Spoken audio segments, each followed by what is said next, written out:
প্রথমেই জানাবো, মঙ্গলবার নতুন এমপিদের শপথ পাঠ করাবেন সিইসি। রাষ্ট্রপতির কাছে শপথ নেবে মন্ত্রিসভা। ভারত, পাকিস্তান সহ ১৩ দেশের সরকার ও রাষ্ট্রপ্রধানকে আমন্ত্রণ। এরপর জানাবো, সরকার গঠন করলেও শক্তিশালী থাকবে সংগঠন, বলছেন বিএনপি নেতারা। গুরুত্ব পাবে দুর্নীতি রোধ ও জনসম্পৃক্ততা। পরিবর্তনের মনোভাব ইতিবাচক, বলছেন বিশ্লেষকরা। বিএনপি যে ধরনের রাজনৈতিক দল, বোঝা যায় যে এত বিদ্রোহী প্রার্থী, তার মানে দলের মধ্যে ওই সংহতিটা নাই। বিএনপিকে যদি পরবর্তীতে পাওয়ার পলিটিক্স করতে হয়, তাদের দলটাকে অনেক বেশি সংহত করতে হয়। এদিকে নোয়াখালীর হাতিয়ায় ধর্ষণের অভিযোগ নিয়ে ধোঁয়াশা। হামলায় আহতের কয়েক ঘণ্টা পর শ্লীলতাহানির দাবি ভুক্তভোগীর। চলছে তদন্ত।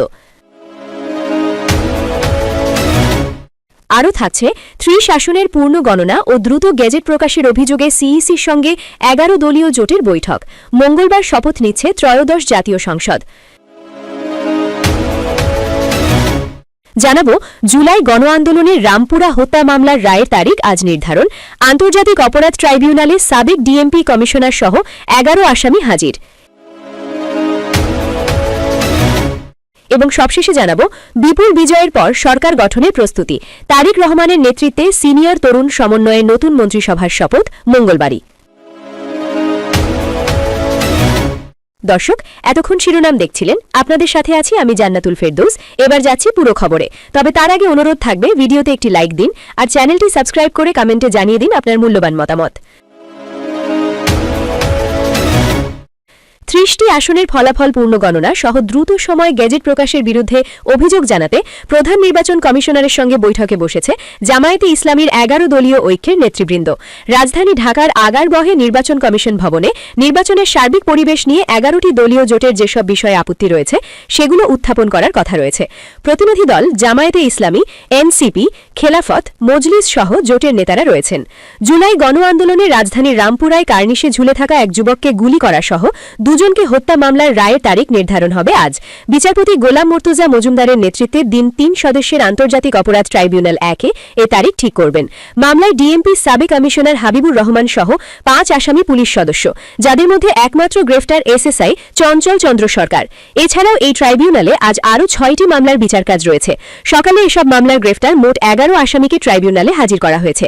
ত্রয়োদশ জাতীয় সংসদ নির্বাচনে বিজয়ীদের শপথ পড়ানো হবে আগামী মঙ্গলবার। এদিন বিকেলে মন্ত্রিসভার শপথও অনুষ্ঠিত হবে। এক প্রেস ব্রিফিংয়ে নির্বাচন কমিশনের সচিব আক্তার আহমেদ এসব তথ্য জানান। সচিব বলেন, মঙ্গলবার সকালে নবনির্বাচিত এমপিদের শপথ পড়ানো হবে। তাদের শপথ পড়াবেন প্রধান নির্বাচন কমিশনার এএমএম নাসির উদ্দিন। আর বিকেলে মন্ত্রিসভার সদস্যদের শপথ পড়াবেন রাষ্ট্রপতি মোহাম্মদ শাহাবুদ্দিন। তিনি আরও বলেন, শুক্রবার থেকেই শপথের প্রস্তুতির কাজ শুরু হয়েছে। এদিকে চুক্তিতে থাকা মন্ত্রিপরিষদ সচিব শেখ আব্দুর রশিদের চুক্তি বাতিল করা হয়েছে। এই পদে নতুন দায়িত্ব পেয়েছেন প্রধান উপদেষ্টার মুখ্য সচিব এম সিরাজউদ্দিন মিয়া। তিনি নিজ দায়িত্বের পাশাপাশি অতিরিক্ত এই দায়িত্ব পালন করবেন। জনপ্রশাসন মন্ত্রণালয়ের পৃথক আদেশে এসব তথ্য জানানো হয়েছে। আজ জামায়াতে ইসলামের আমির শফিকুর রহমান ও জাতীয় নাগরিক পার্টি এনসিপির আহ্বায়ক নাহিদ ইসলামের সঙ্গে দেখা করতে তাদের বাসায় যাবেন বিএনপি চেয়ারম্যান তারেক রহমান। নির্বাচনে বিজয়ের পর তার এই পদক্ষেপকে সংঘাতের রাজনীতির অবসান ঘটিয়ে ইতিবাচক ও সৌহার্দ্যের রাজনীতি প্রতিষ্ঠা ক্ষেত্রে বড় পদক্ষেপ বলে মনে করা হচ্ছে। সন্ধ্যের দিকে প্রথমে বসুন্ধরা আবাসিক এলাকায় জামায়াতের আমিরের বাসায় যাবেন। এরপর বাড্ডায় এনসিপির আহ্বায়ক নাহিদ ইসলামের বাসায় যাওয়ার কথা রয়েছে বিএনপির চেয়ারম্যানের। অভিজ্ঞ আর তরুণ নেতৃত্বের সমন্বয়ে একটি ভারসাম্যপূর্ণ মন্ত্রিসভা করতে যাচ্ছেন বিএনপি চেয়ারম্যান তারেক রহমান। মন্ত্রিপরিষদে বিএনপির মধ্যসারির জনপ্রিয় ক্লিন ইমেজের নেতাদের প্রাধান্য থাকার ইঙ্গিত দিয়েছেন দলটির নীতি নির্ধারকরা। নির্বাচিত জনপ্রতিনিধিদের পাশাপাশি টেকনোক্র্যাট কোটায় দলের পোড় খাওয়া নেতা, বিশেষজ্ঞ আর দীর্ঘদিনের মিত্র দল থেকে কয়েকজন মন্ত্রিসভায় থাকছেন বলে জানা গেছে। মঙ্গলবারের মধ্যেই ভাবী প্রধানমন্ত্রী তারেক রহমানের নেতৃত্বে নতুন মন্ত্রিসভার শপথ নেওয়ার কথা। তারেক রহমান ম্যাজিকে ত্রয়োদশ জাতীয় সংসদ নির্বাচনে বিপুল সংখ্যাগরিষ্ঠতা নিয়ে এখন সরকার গঠনের অপেক্ষায় বিএনপি। দেশের আগামী প্রধানমন্ত্রী তারেক রহমানের নেতৃত্বে গঠিত হতে যাচ্ছে নতুন মন্ত্রিসভা। কেমন হবে তারেক রহমানের মন্ত্রিসভা, কারা থাকছেন সেই তালিকায় এ নিয়ে আলোচনা দেশজুড়ে।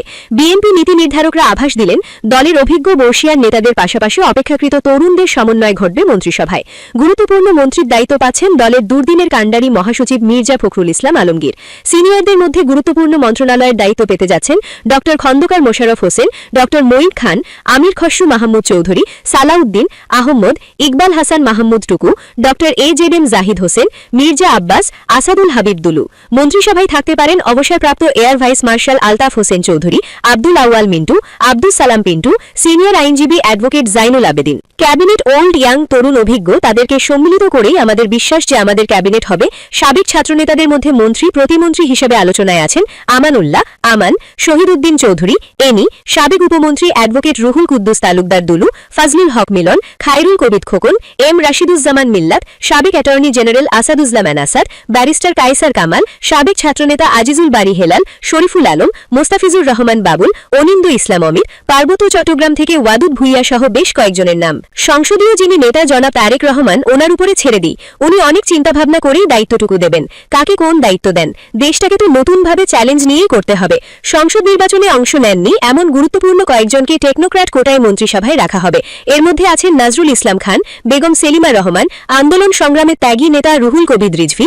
আলোচনায় আছেন হাবিবুন নবী খান সোহেল, হুমায়ুন কবির মাহদি, আমিন সাবেক সচিব ইসমাইল জবিউল্লাহ, বিএনপির মিডিয়া সেলের আহ্বায়ক ডক্টর মওদুদ হোসেন আলমগীর। পাবেলো দলের নারী নেতৃত্বের কয়েকজনও থাকছেন মন্ত্রিসভায়। নাম শোনা যাচ্ছে আফরোজা খান রিতা, শামা ওবায়েদের। এছাড়াও আন্দোলন সংগ্রামের দীর্ঘদিনের সহযোদ্ধা জোট নেতাদের 2-1 থাকতে পারেন তারেক রহমানের মন্ত্রিসভায়। আলোচনায় আছে ব্যারিস্টার আন্দালিব রহমান পার্থ, জুনায়েদ সাকি এবং প্রবীণ রাজনীতিবিদ মাহমুদুর রহমান মান্না। তারেক রহমানকে ঘাড়প্রাপ্ত চেয়ারম্যান করেছি এবং তখনই আমাদের কনফিডেন্স যে তারেক রহমান পারফর্ম করতে পেরেছে, দেশে এসেছে এবং নির্বাচনের মাধ্যমে জনগণের কাছ থেকে এটা প্রমাণিত হয়েছে। জানা গেছে মন্ত্রিসভায় স্থান দেওয়ার ক্ষেত্রে বিভাগ ও গুরুত্বপূর্ণ জেলার প্রতিনিধি রাখার বিষয়টিও বিবেচনায় রাখা হচ্ছে।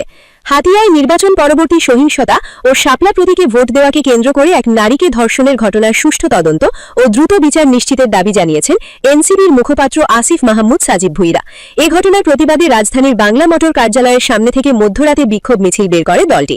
মিছিলে অংশ নিয়ে দলটির নেতারা ধর্ষণ ও সহিংসতার প্রতিবাদে বিভিন্ন স্লোগান দেন। এদিকে রাতে হাতিয়ার আহতদের দেখতে হাসপাতালে গিয়ে নবনির্বাচিত সংসদ সদস্য হান্নান মাসুদ পুলিশ প্রশাসনের ঊর্ধ্বতন কর্মকর্তাদের প্রত্যাহারের দাবি জানান।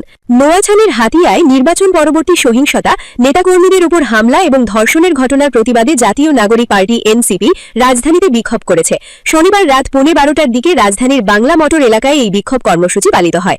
এ সময় তারা ধর্ষণ ও সহিংসতার প্রতিবাদে বিভিন্ন স্লোগান দেন। ভোট দেওয়ার কারণে বাংলাদেশে আবার আমাদের বোন্দা ধর্ষণ করার সেই সংস্কৃতি আবার ফিরে আসলো কিনা, এটি আমাদের প্রশ্ন। এসব ঘটনার সুষ্ঠু তদন্ত ও দ্রুত বিচার নিশ্চিতের দাবি জানান এনসিপির মুখপাত্র আসিফ মাহমুদ সাজিব ভুইয়া। হামলা হয়েছে, যে লুটপাট হয়েছে এবং ধর্ষণ হয়েছে, সবগুলোর বিচার নিশ্চিত করার দাবি জানাচ্ছি। এ সময় এনসিপির মুখ্য সমন্বয়ক নাসির উদ্দিন পাটোয়ারি প্রধান উপদেষ্টা ডক্টর ইউনুসের বিরুদ্ধে ইলেকশন ইঞ্জিনিয়ারিং এর অভিযোগ করে বলেন, নির্বাচনের পর সারা দেশে সহিংসতা ও দখলবাজি চলছে।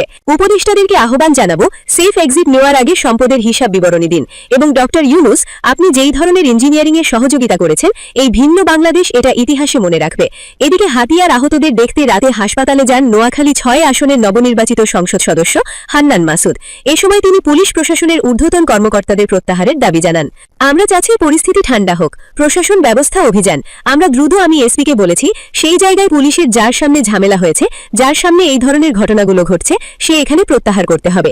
এ প্রত্যাহার না করলে তো পুরা হাতে তাণ্ডব চলেছে, তাহলে তো প্রশাসন ব্যর্থ। এই প্রশাসনকে প্রত্যাহার করে নতুন প্রশাসনের সেটআপ দিতে হবে। এনসিপি জানায়, ধর্ষণের ঘটনা ছাড়াও গত 3 দিনে হাতিয়ায় তাদের অন্তত 500 নেতাকর্মীর বাড়িতে হামলা, ভাঙচুর ও লুটপাট চালানো হয়েছে। আগামী মঙ্গলবার নবনির্বাচিত জাতীয় সংসদ সদস্যদের শপথ অনুষ্ঠান অনুষ্ঠিত হবে। এদিন সকালে তাদের শপথ বাক্য পাঠ করাবেন প্রধান নির্বাচন কমিশনার এএমএম নাসির উদ্দিন।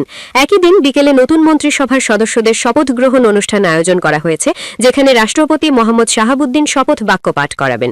বিষয়টি নিশ্চিত করেছেন সংসদ সচিবালয়ের সচিব কানিজ মাওলা। এর আগে দুপুরে সদ্য বিদায়ী মন্ত্রিপরিষদ সচিব ড শেখ আব্দুর রশিদ জানান, শপথ অনুষ্ঠানে দেশি বিদেশি মিলিয়ে প্রায় 1000 আমন্ত্রিত অতিথি উপস্থিত থাকবেন। প্রস্তুতির অংশ হিসেবে সংসদ সচিবালয়ে নবনির্বাচিত সদস্যদের স্বাক্ষর, পরিচয়পত্র সহ আনুষঙ্গিক সব নথিপত্র প্রস্তুত রাখা হয়েছে। গেজেট প্রকাশের 3 দিনের মধ্যে শপথ গ্রহণের সাংবিধানিক বাধ্যবাধকতা রয়েছে। এদিকে প্রধান উপদেষ্টার মুখ্য সচিব এম সিরাজ উদ্দিন মিয়াকে চুক্তিভিত্তিকভাবে নতুন মন্ত্রিপরিষদ সচিব হিসেবে নিয়োগ দেওয়া হয়েছে। এর আগে ড শেখ আব্দুর রশিদের চুক্তিভিত্তিক নিয়োগ বাতিল করে প্রজ্ঞাপন জারি করা হয়। ত্রয়োদশ জাতীয় সংসদ নির্বাচনে নিরঙ্কুশ সংখ্যাগরিষ্ঠতা অর্জনের মাধ্যমে দীর্ঘ প্রায় 2 দশক পর আবারও সরকার গঠনের পথে বিএনপি। এখন আনুষ্ঠানিক শপথ গ্রহণই বাকি। শুক্রবার গভীর রাতে নবনির্বাচিত সংসদ সদস্যদের সরকারি গেজেট প্রকাশ করেছে নির্বাচন কমিশন। 299টি আসনের মধ্যে 297টির ফলাফলের ভিত্তিতে এই গেজেট জারি করা হয়। সংবিধান অনুযায়ী সাধারণত সংসদ সদস্যদের শপথ বাক্য পাঠ করান স্পিকার। তবে বর্তমান পরিস্থিতিতে মঙ্গলবার সকালে প্রধান নির্বাচন কমিশনারই শপথ পাঠ করাবেন। বিকেলে রাষ্ট্রপতি নতুন মন্ত্রিসভার সদস্যদের শপথ পড়াবেন। আইন অনুযায়ী নির্ধারিত সময়সীমার মধ্যেই তাদের শপথ সম্পন্ন হবে। নতুন সরকার গঠনের প্রস্তুতির পাশাপাশি সম্ভাব্য মন্ত্রীদের জন্য গাড়িসহ অন্যান্য লজিস্টিক প্রস্তুত রাখা হয়েছে। এক ব্রিফিংয়ে প্রধান উপদেষ্টার প্রেস সচিব শফিকুল আলম জানান, শপথ অনুষ্ঠান অনুষ্ঠিত হবে জাতীয় সংসদ ভবনের দক্ষিণ প্লাজায় উন্মুক্ত স্থানে। সকালে সংসদ সদস্যদের এবং বিকেলে মন্ত্রিসভার শপথ একই স্থানে অনুষ্ঠিত হবে। অনেকদিন পর সংসদ ভবনে পূর্ণাঙ্গ কার্যক্রম শুরু হতে যাচ্ছে, সে কারণে শপথ অনুষ্ঠানকে কেন্দ্র করে ব্যাপক প্রস্তুতি নেওয়া হয়েছে। অস্থায়ী মঞ্চ নির্মাণের কাজ শুরু হয়েছে এবং নির্ধারিত সময়ের মধ্যেই তা সম্পন্ন হবে বলে সংশ্লিষ্টরা জানিয়েছেন। আইন শৃঙ্খলা বাহিনী ও গোয়েন্দা সংস্থাগুলো ইতোমধ্যে নিরাপত্তা ব্যবস্থা পরিদর্শন ও দায়িত্ব গ্রহণ শুরু করেছে। এবারের শপথ অনুষ্ঠানে বিশেষ করে বিকেলের মন্ত্রিসভার শপথে ভারত, পাকিস্তান ও চীন সহ 13টি দেশের সরকার প্রধানকে আমন্ত্রণ জানানো হয়েছে বলে সংশ্লিষ্ট সূত্রে জানা গেছে। সাংবিধানিক প্রক্রিয়া অনুযায়ী নির্বাচিত সংসদ সদস্যদের গেজেট প্রকাশের পর স্পিকার, ডেপুটি স্পিকার, স্পিকারের প্রতিনিধি, প্রধান নির্বাচন কমিশনার অথবা রাষ্ট্রপতির প্রতিনিধি শপথ পাঠ করাতে পারেন। সেই প্রক্রিয়া সম্পন্ন হওয়ার পর মন্ত্রিসভা গঠনের তালিকা রাষ্ট্রপতির কাছে পাঠানো হয় এবং পরে তাদের শপথ অনুষ্ঠিত হয়। এদিকে নতুন মন্ত্রিসভায় কারা থাকছেন তা নিয়ে দেশজুড়ে ব্যাপক আলোচনা চলছে। তারেক রহমান প্রধানমন্ত্রী হচ্ছেন, এ নিয়ে রাজনৈতিক অঙ্গনে তেমন কোনো দ্বিধা নেই বলেই ধারণা করা হচ্ছে। তবে তার নেতৃত্বাধীন মন্ত্রিসভায় কারা মন্ত্রী, প্রতিমন্ত্রী বা উপমন্ত্রী হচ্ছেন সেটিই এখন আলোচনার কেন্দ্রে। দলের সিনিয়র নেতাদের মধ্যে মির্জা ফখরুল ইসলাম আলমগীর, গয়েশ্বর চন্দ্র রায়, মঈন খান, মির্জা আব্বাস, সালাউদ্দিন আহমেদ সহ স্থায়ী কমিটির একাধিক সদস্য গুরুত্বপূর্ণ মন্ত্রণালয়ে থাকতে পারেন এমন আলোচনা রয়েছে। পাশাপাশি ছাত্রদলের প্রথম প্রজন্ম থেকে উঠে আসা এবং এবার সংসদ সদস্য নির্বাচিত কয়েকজন নেতার প্রতিও নজর রয়েছে। শহীদউদ্দিন চৌধুরী অ্যানি, সুলতানা সালাউদ্দিন টুকু সহ আরও কয়েকজনের নাম আলোচনায় শোনা যাচ্ছে। এছাড়া বিশেষ কিছু মন্ত্রণালয়ে টেকনোক্র্যাট কোটায় অভিজ্ঞ বিশেষজ্ঞদের অন্তর্ভুক্ত করা হতে পারে বলেও আলোচনা রয়েছে। সামগ্রিকভাবে 40 থেকে 50 সদস্যের একটি মন্ত্রিসভা গঠনের সম্ভাবনা নিয়ে আলোচনা চলছে। সিনিয়র ও জুনিয়র নেতৃত্বের সমন্বয়ে একটি ভারসাম্যপূর্ণ ও দক্ষ ক্যাবিনেট গঠনের চেষ্টা থাকবে বলে ধারণা করা হচ্ছে। সব মিলিয়ে দীর্ঘ সময় পর নতুন রাজনৈতিক অধ্যায়ের সূচনা হতে যাচ্ছে। এখন নজর মঙ্গলবারের শপথ অনুষ্ঠানের দিকে, যেখানে আনুষ্ঠানিকভাবে শুরু হবে নতুন সরকারের পথচলা। সরকার গঠন করলেও সাংগঠনিকভাবে দুর্বল হবে না বিএনপি। অগ্রাধিকার পাবে তৃণমূল কর্মীদের প্রত্যাশা, জনগণের স্বার্থ।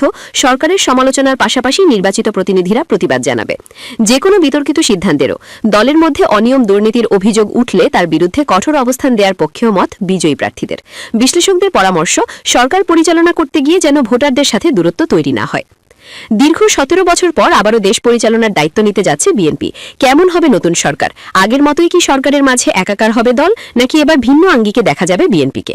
জনগণের ভোটে নির্বাচিত দলটি সরকার গঠনের পর জবাবদিহিতা কতটা নিশ্চিত করবে? 17 বছরে যে স্যাক্রিফাইসটা আমরা করেছি, এটা আমাদের মনে রাখতে হবে। এটা মনে রেখেই আমাদের মানুষের সাথে আচরণ করতে হবে। যদি দুর্নীতি যারা সম্পৃক্ত থাকে, ইভেন মাদকে যদি সম্পৃক্ত থাকে, তাদেরকে আমরা সাইড করে ফেলবো এবং তাকে সমস্যার সম্পৃক্ত রাখবো না। মানুষের ভিতর যেই একটা ভিতর থেকে চলে আসে যে দুর্নীতিটা নর্মাল, ইটস নর্মাল, সবাই করতেছে, আমরাও করব, এই জিনিসটাকে আমাদের পরিবর্তনের জন্য আমরা এই লক্ষ্যেই কাজ করে যাব। মাঝখানে এই ছাত্র রাজনীতি নিয়ে একটি ভয়ভীতি কাজ করে। আশা করি সামনের দিনগুলোতে ছাত্র রাজনীতির দেশনায়ক তারেক রহমানের নির্দেশনায় একটা পরিবর্তন আসবে। নির্যাতন ও আন্দোলনের পথ পেরিয়ে এবার সরকার গঠন করতে যাওয়া দলটি নিজেদের আমল পরিবর্তনের কথা বলছে, যেখানে জনগণের স্বার্থ ও দলের ভাবমূর্তি মুখ্য। এই দুটি অংশ থেকে নিজেদের বিচ্ছিন্ন করতে চান না জনপ্রতিনিধিরা। আমরা রাষ্ট্রীয় কাজ করব, সরকারি কাজ করব, সব ঠিক আছে, ডেভেলপমেন্ট ওয়ার্ক করব, আমরা যার যার প্রোটোকল সেটাও দিব, কিন্তু আমাদের সাংগঠনিক জায়গায় যাতে কোনো ব্যর্থ না ঘটে, সাংগঠনিক কাঠামোটা যেন ক্ষতিগ্রস্ত না হয়, সেদিকে দৃষ্টি রেখে আমাদের কাজ করতে হবে। তা না হলে সরকার আর দল যদি এক হয়ে যায়, তখন সাধারণ মানুষের ভিতরে একটা ভুল ব্যাখ্যা যায় এবং সাধারণ মানুষ তখন দলের দিকে না থেকে রাজনৈতিক কর্মসূচি না পরিচালনা না করে তখন সরকারি কর্মসূচিতে বেশি আসক্ত হয়ে যায়। যারা আগামী দিনে অন্যায়ের সাথে সম্পৃক্ত থাকবে, যারা দেশকে, যাদের কর্মকাণ্ডে সমাজ এবং দেশ ক্ষতিগ্রস্ত হবে, তাদেরকে দলভাবে আশ্রয়বস্ত্র দেওয়া হবে না এবং তাদেরকে পরে শাস্তির আওতায় আনা হবে। আমরা রাজনীতিকে ক্ষমতা মনে করি, রাজনীতিকে আমরা সেবা মনে করি, জবাবদিহিতা মনে করি, দায়িত্ব মনে করি। বিএনপির পরিবর্তনের মনোভাবকে ইতিবাচক হিসেবে দেখছেন বিশ্লেষকরাও। ভোটারের মনস্তত্ত্ব বুঝে সিদ্ধান্ত নেয়ার পরামর্শ তাদের। বিএনপি যে ধরনের রাজনৈতিক দল, বোঝা যায় যে এত বিদ্রোহী প্রার্থী, তার মানে দলের মধ্যে ওই সংহতিতে নাই। আসলে এটা বিএনপির জন্য একটা সমস্যা। বিএনপিকে যদি পরবর্তীতে পাওয়ার পলিটিক্স করতে হয়, তাদের দলটাকে অনেক বেশি সংহত করতে হবে। এবার অনেক আসনেই বিজয়ী প্রার্থীদের সাথে পরাজিত প্রার্থীর ভোটের ব্যবধান ছিল একেবারেই কম। বিষয়টিকে গুরুত্ব দিয়ে তরুণদের নিয়ে আলাদা পরিকল্পনার কথা জানালেন নবনির্বাচিত সংসদ সদস্যরা। নোয়াখালীর হাতিয়ায় এক গৃহবধূকে ধর্ষণের অভিযোগ নিয়ে ধূম্রজলের সৃষ্টি হয়েছে। শনিবার দুপুরে ভুক্তভোগী নারী হামলায় আহত হয়ে হাসপাতালে ভর্তি হওয়ার কয়েক ঘণ্টা পরে দাবি করেন ধর্ষণের শিকার হয়েছেন তিনি। চিকিৎসক এই বিষয়টি জানার পর তাকে পরীক্ষার জন্য গাইনি ওয়ার্ডে স্থানান্তর করেন। হাতিয়া পুলিশ জানিয়েছে প্রকৃত ঘটনা জানতে তদন্ত চলমান। শনিবার দুপুরে 250 শয্যা হাসপাতালে প্রথমে মারধরের ঘটনায় চিকিৎসা নিতে আসেন নোয়াখালীর হাতিয়া উপজেলার চাঁদনী ইউনিয়নের নলেজচর আশ্রয়ন প্রকল্পের বাসিন্দা এই 3 সন্তানের জননী।